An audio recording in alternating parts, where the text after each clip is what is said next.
এবার ইতিহাস বদলে দিতে চলেছে রাশিয়া। ফাইনালি রাশিয়া এমন একটা কাজ করেছে যা আজ পর্যন্ত পৃথিবীর আর কোনো দেশ করতে পারেনি। Cancer vaccine. হ্যাঁ, ঠিকই শুনেছ। কিছুদিন আগে রাশিয়ার স্বাস্থ্য মন্ত্রণালয় ঘোষণা করেছে তারা এমন এক ভ্যাকসিন তৈরি করেছে যা নাকি ক্যান্সারের কোষকে ধ্বংস করতে পারে।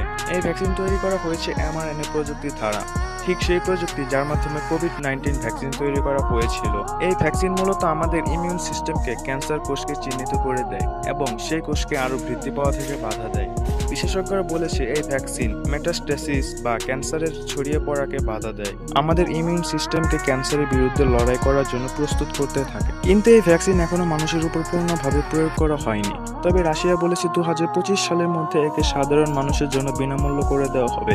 কিন্তু একটা কথা তো সত্য যে এই ভ্যাকসিন আবিষ্কার হওয়ার পর এটা ইতিহাসের মোড় ঘুরিয়ে দেবে। তুমি কি মনে করো, মানবজাতি কি জিততে পারবে ক্যান্সারের বিরুদ্ধে?